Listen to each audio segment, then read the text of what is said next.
In 2020, there was a guy who came onto the scene out of nowhere. At the beginning of his football career, he was kind of overshadowed because he was a part of that legendary 2020 Alabama team that had 3 of the top 6 Heisman frontrunners. One of those Heisman frontrunners being Devontae Smith, who went on to win the award. You also had Najee Harris and Mac Jones. The problem is, when you have 3 Heisman frontrunners all on the same offensive team, it's hard for any of the other offensive players to get some of that shine and glory. As great as that Alabama team was, and as talented as some of the guys were on that team, there was one guy who started to turn a lot of heads later in the season. That player I'm talking about and referring to goes by the name of Jahleel Billingsley. In 2020, in that legendary season, Billingsley finished with 18 catches and 287 yards and 3 touchdowns. I know what you're probably sitting there thinking. That's not even that good. But here's the thing you have to understand. He was only a sophomore, number 1, and number 2,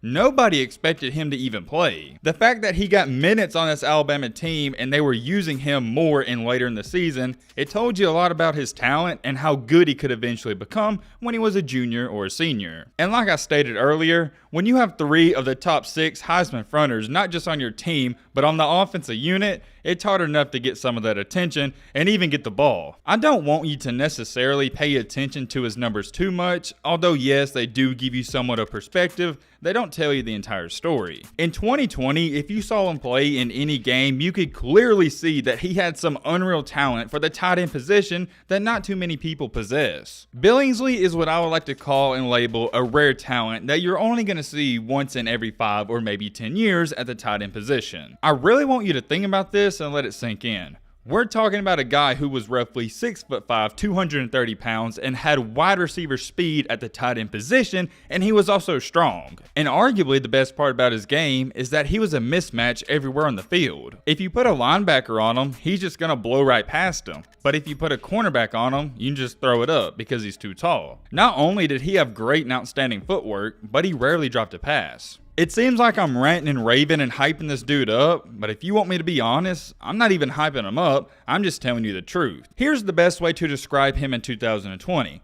If you cut on the game to watch Devontae Smith or Mac Jones, you'd be watching it, and then you'd see this guy make a catch or do something, and you'd go, whoa, whoa, whoa, whoa, whoa, hold on. Who is that guy? He really just jumped off of the board and jumped off of the TV with all the talent he had, and it was clear to see. Everybody saw it. So heading into 2021 with the departure of Devontae Smith, another wide receiver, and Mac Jones, a lot of people were anticipating him to be one of the focal points of the offense. Everything was lining up for him perfectly. It couldn't have been in any better situation. All he had to do in 2021 was the exact same thing he did in 2020. Work hard and stay out of trouble. But however, Jahleel Billingsley failed to do those things. I've never seen anything quite like it, at least in Alabama's case. He was supposed to be a top weapon and a top key for the Alabama offense, and he was irrelevant the entire season. And no, irrelevant isn't overhyping or overdoing it. He was irrelevant. I've never seen that happen in the Nick Saban era, and when I think about it, I don't remember the last time I've seen it happen, period, the end, for any team. There's a lot of questions that many people have, but however, it leaves us with the main question today. What happened to the tight end who sabotaged his own career? What's good, y'all? Hope you're having a blessed day. Just want to drop by and say I appreciate all y'all support. If you're enjoying the content, I'd also appreciate it if you join our family. Hit that subscribe button. It's free, doesn't hurt you. Yeah, hope you guys enjoy. Let's get back on with the video.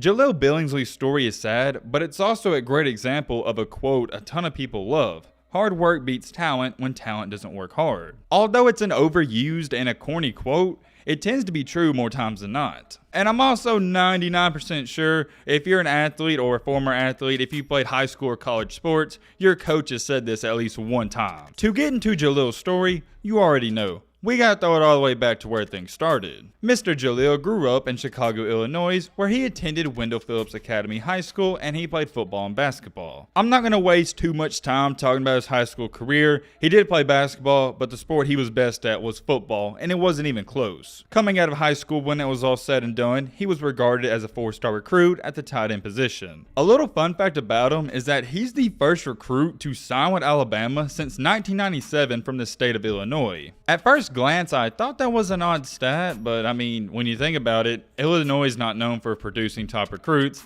and Alabama's never really going up north to get recruits anyways, unless they're a 4 or 5 star. He stepped foot on campus in Alabama and played his first year in 2019, where he didn't do much of anything. He only had 2 catches for 16 yards. He wasn't supposed to play, he was a freshman, and there was a ton of guys ahead of him, so that's not a big deal. Fast forward in time to 2020, here's where things get interesting. He wasn't even supposed to play a lot in 2020. He was only a sophomore and he was still learning the ropes, but when he got in there, he made a lot out of his time, and that's why he continued to play more. He wasn't going crazy and catching 10 passes for 150 yards, but every game he'd catch 3, 4, or 5, and you knew he was there. He was a legit weapon. I don't gotta say too much about him. That 2020 Alabama team was absolutely loaded. When that season came to an end, he finished with 18 catches for 287 yards and 3 touchdowns. And now we're all caught up to the current season, or the most recent season at least, 2021. Heading into the year, nobody heard too much about him, and that's a good thing because I said it before, I'm going to say it again.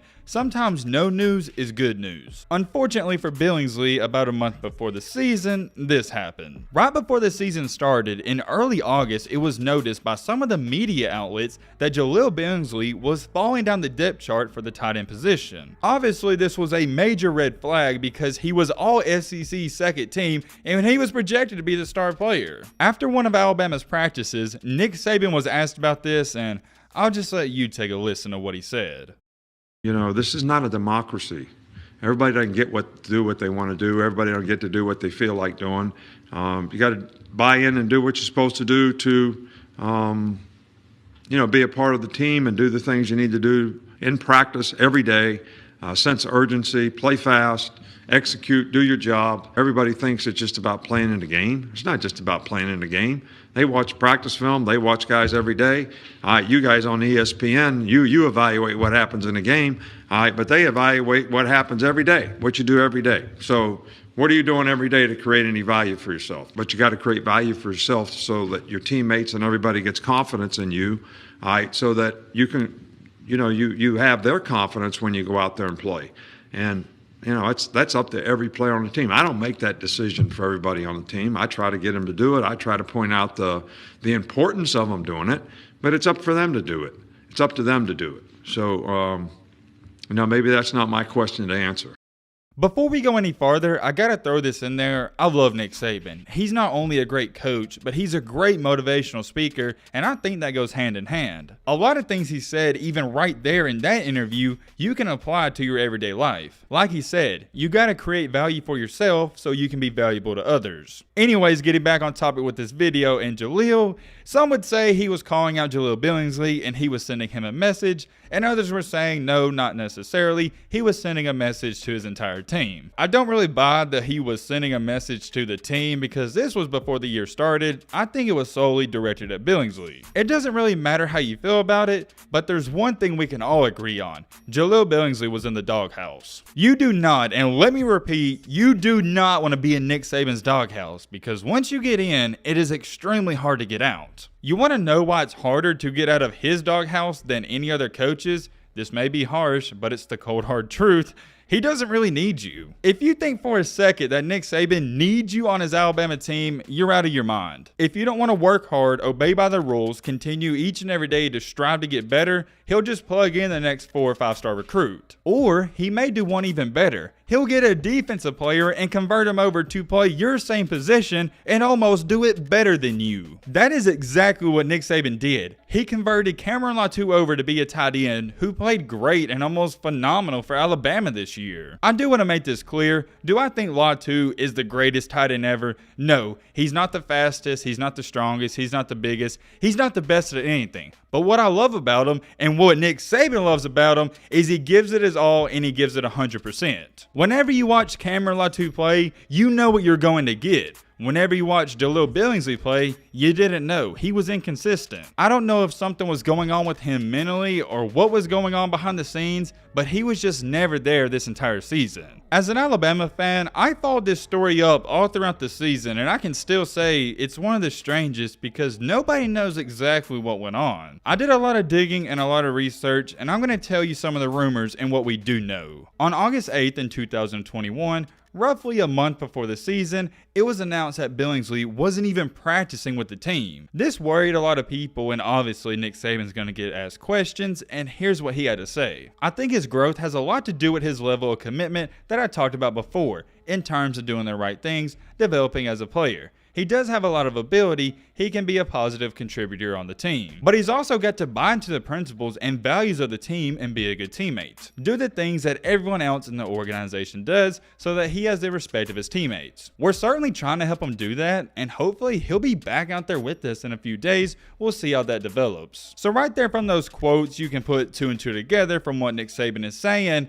It appears that Billingsley hasn't been working too hard in practice, or at least he wasn't working hard then. That also leads me up into my next point perfectly. A lot of the rumors going around is that Billingsley was getting slightly cocky and he was getting a slight ego where he felt like he didn't have to practice as hard as some of the other players. Maybe at Florida, Tennessee, some other school in the country, that would fly by and it would go under the radar. With Nick Saban, that's just not going to happen. It doesn't matter if you're a 1-star recruit or a 5-star recruit. Nick Saban's going to be on your head the entire practice, and he expects greatness. What separates Nick Saban from everyone else is he doesn't even coach against other teams. He's wanting his players to compete not with the other team, but with themselves. He wants each and every player to be the best version of themselves. That's what a lot of people don't understand. They're not even competing with the other teams. Nick Saban wants every single player to be the best version of themselves. And if they do that and everybody achieves that, of course, you're going to come out with the win. Everything else will take care of itself. If you're wondering why Saban is like this, I'll give you an example.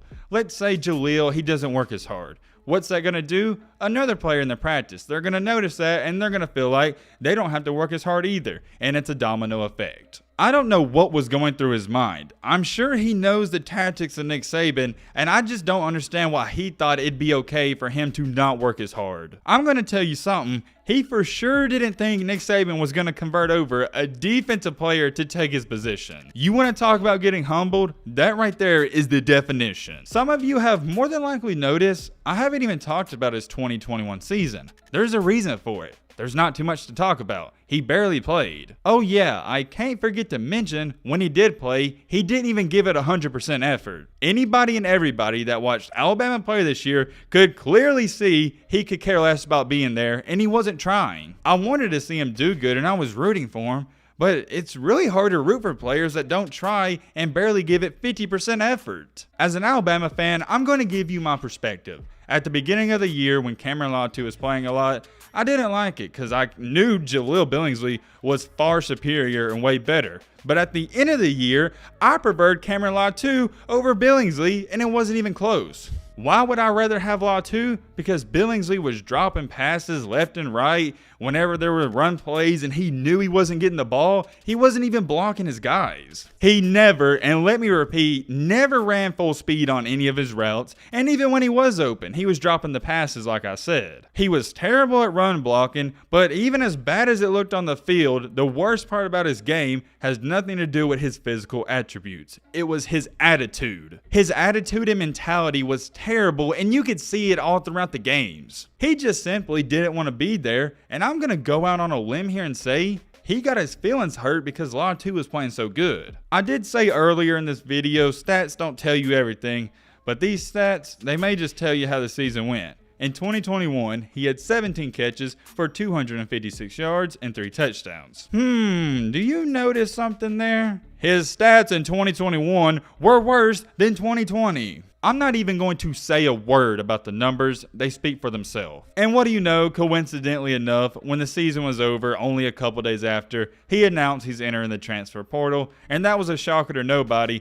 And as an Alabama fan, I gotta throw this in there so you understand I am a Bama fan. I was happy to see him leave. If you don't want to work hard and put in the work, I don't want you on my team. You can go somewhere else. Whoa, hold on. I want you to hear me out. That's not meaning I'm wishing him bad luck. I'm wishing Jahleel Billingsley the best of luck, and I hope he succeeds and breaks a ton of records and turns into a first-round draft pick. You can hate him all you want, you're entitled to your own opinion. I'm just not that type of guy. I want everybody to succeed. If you are curious, he has committed and signed with Texas. That's going to be interesting because Texas, they're just an interesting program. Maybe going to Texas was the thing he needed to jumpstart his career. I don't know. I guess we'll have to see how it plays out. If you're a kid, you play sports, or you can be a grown adult, you can apply it to your everyday life. This is a great example and a great story of if you don't work hard, you're not going to get the things you want in life. I'm not saying if you work hard, you will get the things you want, but your chances are slightly higher. I'm not going to end this video off in a bad way. There's some good news for him. It's not like his career is over. He has a chance to revive it. So will he A, take advantage of it, or B, let it slip away? We shall wait and we shall see. Let me know your thoughts down below, but with that being said, it's going to wrap up this video. Hope you guys enjoyed. Hope you guys learned something. If you're new to the channel, what are you doing? Join the family, hit the subscribe button, and leave a like for more. And as always, let's be great. I'm out, y'all. Peace.